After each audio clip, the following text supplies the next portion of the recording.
네, 뭐 오늘 뭐 2차 전지는 대부분 좀 주가는 좋지는 않아서 뭐 그 얘기는 제가 따로 말씀 안 드리고 최근에 2차 전지 관련돼서 좀 펀더멘탈리하게 좀 우리가 좀 살펴봐야 될 몇 가지 포인트들을 오늘 좀 말씀 드려보겠습니다. 첫 번째가 지난번에 이제 지난주였죠. 한참 2차 전지 좋을 때 얘기긴 한데 미국 공화당이 중국산 ESS 수입 아예 금지하는 법안을 이제 발의했다. 네. 그 얘기가 있었는데 네네. 이게 그 당시에는 물론 주가에 큰 영향을 미치긴 했는데요. 네. 이제 시간이 좀 지났으니까 냉정하게 이 법안이 실제 통과 가능성이 있는지 내용은 뭔지 그 우리 쪽에는 어떤 영향을 미칠지 이런 부분들을 살펴봐야 할 필요가 있을 것 같습니다. 이 법안은 구체적으로 좀 어떤 내용입니까? 일단 결론부터 먼저 말씀드리면 통과 가능성이 굉장히 높다라고 얘기할 수가 그래요? 있는 거죠. 이 배터리 자체를 미국 쪽에서는 이제 일종의 안보 자산으로 자꾸 보려고 하는 경향들이 강해지고 있는 겁니다. 네네네. 그리고 여기는 공화당, 민주당 공이 이런 뭐 흐름에는 동조를 하고 있기 때문에 법 통과 가능성이 굉장히 높고요. 이 법안의 핵심은 그거예요. 중국 공산당 통자하에 있는 기업, 그 기업에서 기술을 빌려 쓰는 것도 안 됩니다. 그 기업이 제조한 원격 모니터링 기능 탑재 ESS의 미국 내 수입 전면 금지. 그러니까 원격 모니터링 기능을 갖다가 탑재하고 있어야 되는 건데, 그러니까 일부에서는 원격 모니터링 기능이 탑재가 안 돼 있으면은 ESS 배터리를 수입할 수 있는 거 아니냐. 그렇죠. 그렇게 생각할 수 있죠. 이런 식으로 이제 그 논리를 펴는 사람들이 사실은 있죠. 근데 원격 모니터링 기능을 탑재하려고 하게 되면은 사실은 그 배터리 내부의 어떤 구조, 설계, 뭐 이런 것들을 다 파악을 하고 있어야지 이게 가능하다는 그렇죠. 얘기가 되겠죠. 네. 그러니까 그걸 갖다 중국 기업들 입장에서는 그게 하나의 자신들의 영업의 어떤 비밀일 텐데 네. 이것만 사실 하기에는 굉장히 어렵다는 얘기가 되는 거고요. 이게 처벌 수위가 굉장히 높아요. 그러니까 위반 시 수입 한 건당 최대 5년 징역 또는 25만 달러 이하 벌금이니까 이게 수입 한 건당입니다. 벌금은 그렇다 치는데 네. 징역으로 5년이나 네, 한다. 이게 이거는 사실은 좀 이게 왜 차원이 그러냐면 다르네요. 네. 지금 ESS 시스템 같은 경우가 국가 전력망 시스템에 붙잖아요. 그렇죠. 이제는 그렇죠. 그러니까 이걸 ESS를 원격 그 모니터링 기능 아니면 원격으로 그 조정을 해가지고 이 국가 전력망을 갖다가 다운시킨다거나 만약에 무슨 미흡한 상황이 발생을 했을 때 이런 문제가 하나 있을 수 거예요. 그건 이제 최악의 경우를 상정한 거고요. 작년에 그 스페인 대정전 났을 때 그런 얘기들이 살짝 좀 있었던 것 같습니다. 그런 뭐 좀 의심들이 있었죠. 중국 장비 썼을 때. 네. 그다음에 사실 그게 아니더라도 그 전력의 어떤 어디에서 전력을 얼마만큼 사용하고 이 데이터 센터에 몇 시간의 과부하 부하가 걸리고 뭐 이 군기지에 어때 전기를 많이 쓰고 하는 것 자체는 이게 국가 보안 사항입니다. 그러네요. 일종의 다 안보 이 정보네요. 데이터 자체가 그러니까 그런 위협들로부터 이제 완전히 자유로워지고 싶다 뭐 이런 내용들에서 사실은 이걸 갖다가 추진을 하고 있는 거고요. 근데 이게 아니라고 하더라도 사실 중국산 ESS 배터리가 미국 시장에 진출하는 건 점점 어려워지고 있다. 그렇죠. 일단 301조 관세에 의해서 그렇죠. 관세가 뭐 조금 내려갔다고 하더라도 55% 정도 이상이 돼요. 네. 그것뿐만 아니라 지금 트럼프 진영에서 232조를 동원하려고 하잖아요. 네. 301조라는 거는 불공정 행위에 대해서 부과하는 거고 네. 232조는 국가 안보에 위협이 될 때 네. 부과하는 거예요. 갖다 붙이기가 편하죠. 차원이 다릅니다. 그렇죠. 그다음에 또 하나는 사업자들이 이걸 갖다가 중국산 배터리를 쓸 수가 없어요. 가령 중국산 원재료 비율이 높으면은 40% 이상 되면 AMPC를 수용 못합니다. 배터리 셀 업체들은. 또 하나 ESS 사업자들 있잖아요. 프로젝트를 설계하고 프로젝트를 실제로 실행하는 플루언스 에너지 같은 회사들. 그렇죠. 여기서 중국산 배터리를 쓰게 되면 나중에 세금 환급을 못 받아요. 그러면은 그러니까 관세를 포함해서도 중국산 배터리가 싸다고 생각해도 네, 그렇죠. 해도 나중에 혜택을 받을 거를 다 못 받는 거예요. 감안을 하면 오히려 그렇죠. 굉장히 비싸지게 그러니까 될 수밖에 없는 테슬라라든지 거네요. 플루언스 에너지가 왜 우리나라 배터리를 자꾸 찾냐?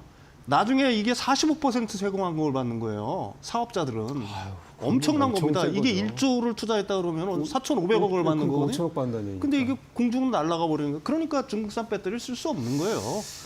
그럼에도 불구하고 원천 차단하는 법안들이 계속 만들어지고 있다. 이렇게 이해를 하시면 될 것 같습니다. 예. 그래서 이번에 나온 그 소위 말하는 CHARG, 네. 뭐 그냥 차지법이라고 차지법이라고 얘기하죠. 되겠는데 이거가 의회 내에서 그러니까 이게 네. 발의는 공화당이지만 네네. 민주당 내에서도 이 부분 관련돼서는 긍정적인 입장이고 그렇죠. 초당적으로 이거는 통과될 가능성이 높다. 네, 근데 일시에 이게 뭐 시행된다기보다는 일단은 연방 정부라든지 공공기관부터 이게 글쎄요. 순차적으로 시행이 되면서 넓혀 나가는 방향으로 하겠죠. 네. 근데 뭐 지금 예. 말씀대로라면은 뭐 연방이나 뭐 공공 쪽뿐만이 아니라 민간 쪽도 사실 이런 거 저런 거 다 생각하고 중장기적으로만 생각하더라도 중국산 배터리 관련된 부분들은 이제 사실 정말 부담스럽겠네요. 쓴다라는 이제 게. 점점점 쓰기가 부담스러워지는 거죠. 중국산 원가 비중이 이제 점점 매년 5% 이상씩 올라가거든요.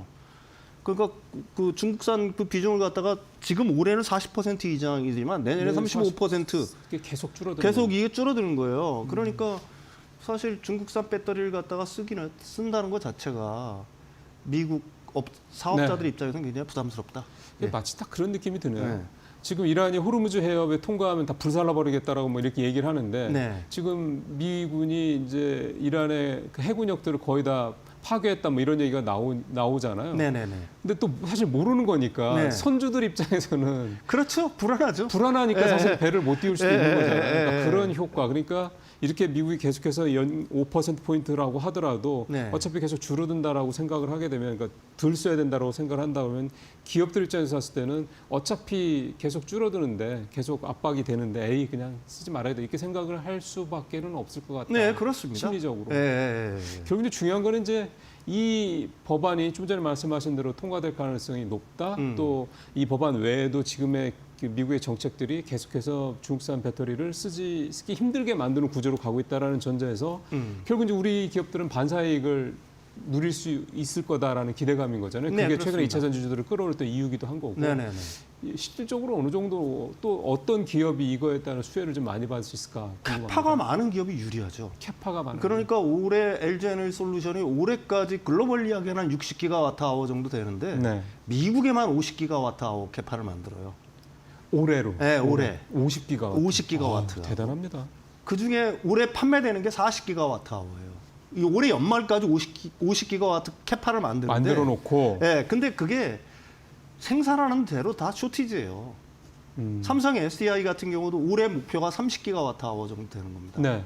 근데 이제 LG 에너지 솔루션 같은 경우는 목표를 글로벌리 전체적이지만 ESS 매출을 갖다가 작년 대비해서 3배 정도 높게 잡고 있고요. 그 삼성 SDI 같은 경우도 작년 대비해서 한 50% 이상 ESS 매출을 늘릴 늘린다. 거라고 컨콜에서 그렇게 밝혔죠. 그러니까 미국 시장에서는 우리가 만들면 다 팔릴 수밖에 그렇겠네요. 없어요. 대안이 없어요. 네, 네. 뭐 자체적으로 만드는 것도 아니고 일본 기업들이 파나소닉이 ESS 배터리를 공격적으로 만드는 것도 아니고 우리나라 업체가 아니면은 사실 공급할 주체가 자유시장에서는 공급할 주체가 마땅하지 않기 때문에 네. 그 ESS 같은 경우에는 북미 지역에서 계속 쇼티지가 나는 현상이 바로 거기에 있다라고 얘기할 수가 있습니다. 지금 예를 들어 지난번에 한번 말씀 들었던 것 같은데 미시간의 LG엔솔이 공장이 3공장까지인가요? 하여간 네네네. 공장이 여러 개가 있다고 네네네. 들었는데 그 중에서 일부는 ESS로 좀 돌리고 네네네. 있다, 이거 돌렸다는 얘기도 네. 하셨고. 그럼 이런 분위기라면 또 당분간 EV, 그러니까 전기차 쪽이 뭐 화끈하게 좋아진다는 보장이 별로 아직은 안 보인다라는 전제로 보면 미국 내에 있는 그런 공장들을 ESS로 계속 전환할 가능성이 높겠군요. 네, 그래서 계속 그러면 전환한 캐파도 계속 작업을 하고 늘어난다는 있는 얘기가 되는 거고. 겁니다. 예, 예. 네. 그러니까 LG 에너지 솔루션 같은 경우도 원래 계획보다 굉장히 늘려잡고 있는 거고요. 폴란드 같은 게 유럽도 마찬가지예요. 폴란드 브로츠아프 공장 자체도 지금 LFP ESS 배터리를 생산하려고 개조 작업을 지금 진행하고 있는 거거든요. 왜 그러냐면 ESS 배터리 수요 자체가 뭐 이거는 어떻게 보게도 인프라 자원 아닙니까? 예. 이 전기차 같은 게 소비재고 이거는 인프라 자원이란 말입니다. 그렇죠. 우리나라 반도체 주식이 그렇게 강했던 이유가 뭐예요? 이게 인프라에 그렇죠. 지금 가령 뭐 PC라든지 모바일 폰에만 들어가는 소비재였다라고 하게 되면은 이게 시크리컬하게 경기 인감줄이 취급돼서 메모리에 대한 어떤 수요가 그렇게 견고하다고 예상하지 않을 텐데 이게 인프라 자원으로 지금 지금 뭐 들어가는 서버로 거거든요. 뭐 대부분 다 들어가니까. 이게 똑같아요. ESS 자체가 지금 인프라이기 때문에 결국은 뭐 미국뿐만이 아니라 전 세계적으로 이게 어떻게 보게 되면 엄청난 부족 사태가 지금 벌어지고 있다 이렇게 뭐 생각을 하시면 될 것 같아요. 예, 예. 근데 지난번에 주가 네. 참 2차전지 좋을 때 보면은 네. 그런 말씀을 본다면 LG엔솔이 제일 탄력도 강해야 될 것 같은데 실제로는 삼성 SDI가 특히 작년 말부터 유난히 이게 탄력이 강하더라고요. 예, 삼성 SDI가 이제 뭐 그동안 LG 에너지 솔루션에 비해서 주가가 좀 뭐라고 할까요? 하단에 있었던 측면도 사실은 있었던 거고요. 네. 그러니까 키 맞추기가 어느 정도 진행이 됐었다라는 것도 하나가 있는 거고. 네. 그다음에 전고체 배터리에 대한 로드맵이 확실하잖아요.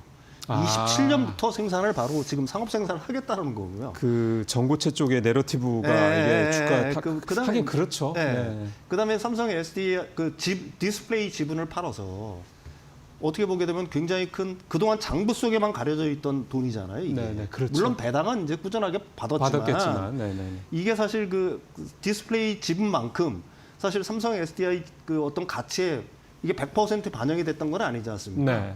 그러니까 장부 가격을 튀어나와서 이게 실질적으로 그동안 삼성 SDI가 계속 뭐라 그럴까요? LG 에너지 솔루션이나 SK온에 비해서 굉장히 보수적인 투자를 해왔잖아요. 네. 이 재원을 이용해서 굉장히 공격적인 투자를 할 수 있겠다라는 생각들을 이제 하는 거죠. 그러니까 뭐 정부채의 양산 라인 이거는 굉장히 돈이 많이 들어가는 거거든요. 그러니까요. 그다음에 그 지금 유럽의 헝가리 라인을 갖다가 증설하는 것들 이런 쪽에 어떤 자원들 갖다가 풍족하게 쓸 수 있다.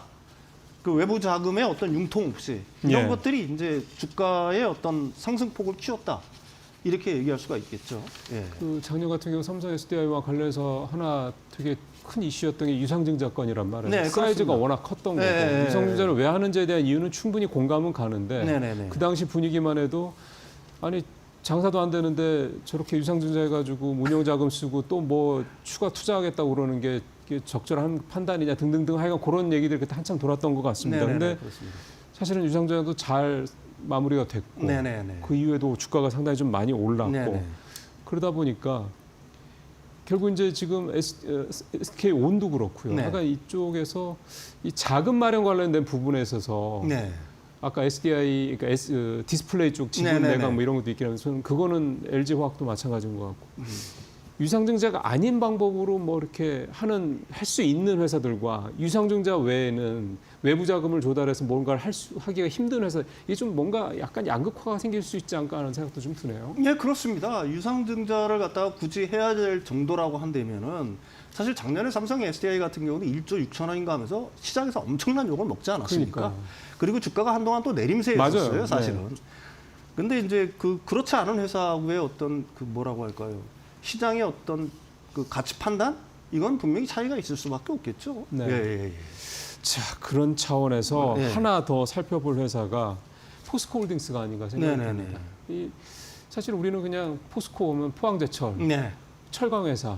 근데 지금 분위기는 이 포스코는 철강회사라고 하기에는 2차 전지 관련된 이런 소위 광물부터 그 소재까지 이렇게 일관 시스템을 구축해 나가는 듯 마치 철강을 그렇게 하는 것처럼 그런 회사로 좀 뭔가 업태나 체질이 전환되는 듯한 느낌이 좀 들고요. 네. 이 회사 계열사 중에 포스코 인터내셔널 같은 경우는 또 전 세계적으로 돌아다니면서 또 그런 역할을 또 하고 네네네. 있고 포스코홀딩스를 좀 어떻게 바라보는 게 좋을까 싶습니다. 이게 K배터리 공급망 자립에 있어서 굉장히 중요한 어떤 의미를 담고 있다라고 얘기할 수가 있습니다. 네. SK온과 리튬 계약을 체결했잖아요. 최근에 올해부터 아주 바로. 크게 했죠. 그게 2.5만 톤 정도 규모인데 사실 이제 포스코홀딩스가 그 리튬이라든지 특히 리튬 사업이죠. 리튬 사업에 대한 어떤 가치가 정확하게 그 밸류에 이제 반영이 안 된 이유는 뭐냐면 작년까지만 해도 계속해서 램프업 단계였거든요.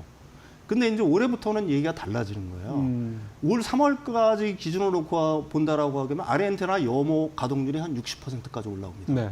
7, 8월 정도가 되면 풀 가동이 돼요. 그다음에 이제 그 호주 리튬을 사용해서 국내에서 이제 광양에서 이제 하는 리튬 같은 경우에는 이미 풀가동 단계에 접어들어갔단 말입니다. 그다음에 무엇보다 리튬 가격이 계속해서 올라가고 맞아요. 있잖아요. 계속 오르고 있지 않습니까? 그러니까 이제는 손익분기점을 갖다가 확실히 넘어선 거고요. 이 회사 측 입장을 들어보면 그래요. 올 1월에서 2월 달까지만 하더라도 적자 계약을 했었다고 합니다. 납품 계약을. 아. 예, 기존에 그러니까 뭐 이제 팔아야 되니까 아. 수율도 안 나오고 어쨌든 팔아야 되니까. 네. 근데 올 3월 달부터 정상적인 계약이 되고 있다고 얘기를 해요. 그렇다는 얘기는 이제 리튬 수요도 과거에 비해서 뭐 UBS라든지 이런 걸 들어보게 되면은 올해 분명히 리튬 수요가 늘어날 거다라는 네, 거는 그렇다고 뭐 그러더라고요. 대부분의 그 기관들의 어떤 판단이라고 얘기할 수가 있는 거니까. 그다음에 리튬 가격이 올라갔으니까 BP점을 넘어갔단 말입니다. 예. 그러니까 이제 정상적인 계약들이 이제 올해부터 본격적으로 진행이 되는 거고요. 네. 가장 중요한 거는 뭐냐면 포스코홀딩스 같은 경우는 자유지정의 자유민주진영이 어떻게 보게 되면 자원안보의 어떤 핵심 연결고리예요. 자유민주진영이요? 자유민주진영, 중국을 제외한. 그러니까 미국이나 유럽이나 서방 쪽에서 봤을 이게 때. 왜 그러냐면은 중국은 뭐 잘 알다시피 지금 핵심 강물을 갖다가 자꾸 어떤 공급망을 갖다 틀어주려고 하는 경향들이 있잖아요. 그걸 갖다 무기화하려는 경향들이 사실은 있는 거거든요. 예. 그래서 미국을 비롯한 서구 진영에서는 사실 그래서 중국 공급망을 갖다가 그쪽에서 어쨌든 분리하려고 하는 노력들을 하고 있는 거 아닙니까? 예. 그런데 그 중에서 유일하게 채굴, 광물 채굴, 재련, 그 다음에 양극재, 음극재, 리튬 뭐 이런 것까지 다 할 수 있는. 다 할 수 있는 어떻게 보게 되면은 그 스펙트럼을 다 갖추고 있는 거의 유일한 회사예요. 그럴 것 같은데요. 중국 말고는 없는 거잖아요. 그게 뭐 알보말이라든지 SQM 같은 회사들이 있지만 리튬에 특화된 기업들 아닙니까? 네. 근데 포스코홀딩스는 아니잖아요. 가령 뭐 니켈부터 시작해서 리튬, 그다음에 코발트, 이제는 흑연까지. 그러니까 흑연이 제일 골칫덩어리였거든요. 사실 흑연 음극재가. 그 부분까지 지금 이제 그 수직 계열을 갖다가 탈중국 공급망을 해서 수직 계열을 갖다가 하려고 하고 준비를 하고 있는 거니까 어떻게 보게 되면은 이 부분들이 이제 정확하게 그 레이팅이 되기 시작한다라고 하게 되면 과거에 이제 포스코홀딩스를 갖다가 철강, 레거시 철강 업체로 보던 관점에서 이게 이제 기존에 어떻게 보게 되면 소재 업체, 네. 그다음에 2차 전지의 소재 업체일 뿐만이 아니라 기타 중요한 어떤 산업에 그러니까 4차 산업의 어떤 핵심 소재 산업으로 탈바꿈할 수 있는 여지가 충분하다. 이렇게 얘기할 수가 있겠죠. 그러게요. 예. 지금 오늘 말씀하신 것 중에서 이 자유진영의 자원안보의 허브가 될 수 있다. 네네. 그 말씀이 상당히 좀 이게 되면 완전히 정말로 리레이팅의 네네네. 명확한 근거가 될 수 있겠다라는 생각이 좀 듭니다. 시간이 좀 한 1분 반 정도 남았는데 이런 전반적인 상황들을 좀 고려했을 때 이제 밸류체인상으로 봤을 때 좀 평론가님께서 보시기에 2차 전지 쪽에서 이렇게 좀 좁혀보면 좋겠다라고 생각하시는 뭐 좀 종목이나 기업들이 있다면요? 탈중국 공급망을 갖다 완성한 기업들 이게 굉장히 중요해요. 가장 중요하다. 그다음에 그러니까 전구체부터 양극재, 예. 그게 삼원계가 됐든 LFP가 됐든지 간에 네. 이 부분을 갖다가 어쨌든 탈중국 공급망을 갖다가 완성해 나가는 기업들 이런 기업들에 굉장히 주목을 하셔야 된다는 얘기죠. 그 광물단에서부터 시작을 해서 네. 사실은 전구체도 우리나라가 이제 중국에 의존하는 비중이 굉장히 컸었는데 그러니까요. 네. 그러니까 삼원계 전구체뿐만 아니라 LFP 전구체도 이제는 그 탈중국 공급망을 해야 돼요. 우리나라에서 만들어야 돼요. 전구체까지. 네. 그런 노력들을 기울이고 있는 기업들. 그다음에 어느 정도 상업 생산이 조금 있으면 가시화될 수 있는 기업들. 이런 기업들을 갖다 주목해서 보는 게 현재 시점에서는 가장 중요하지 않나 이렇게 생각을 합니다. 예. 지금 뭐 셀사는 뭐 잘 아시는 것처럼 LG 엔솔, 삼성 SDI, SK온이 세 회사고 LFP 양국재랑 양국재만 놓고 본 다음에 에코프로비엠, LNF 뭐 여러분들 잘 아시는 회사고 그다음에 지금 오늘 또 중요하게 찝어서 말씀하신 전구체 관련해서는 에코프로 머티리얼즈, LS 머티리얼즈 이런 회사들이 그렇습니다. 있고 음국재는 뭐 잘 아시는 것처럼 포스코 페트리엄이 있고 그다음에 ESS 완제품 조리 이 케이스도 되게 그거 중요하다면서요. 굉장히 중요해요. 이제 ESS 수요가 늘어나는데 케이스 만들고 거기에 전력 깔고 전선 깔고 하는 것들도 네. 사실은 이거 기술적 네. 계산은 높지 않지만 엄청난 투자가 필요한 거고 네. 먼저 캐파를 만드는 쪽이 중요하거든요. 네. 그래서 그런 측면에서 본다면 서진 시스템도 예. 좀 눈여겨봐야 될 필요가 있다 이렇게 생각을 합니다. 알겠습니다. 네. 오늘 전체적으로 밸류체인까지 여러분께서 좀 좋은 참고가 좀 되시길 바라겠습니다. 평론가님 말씀 잘 들었습니다.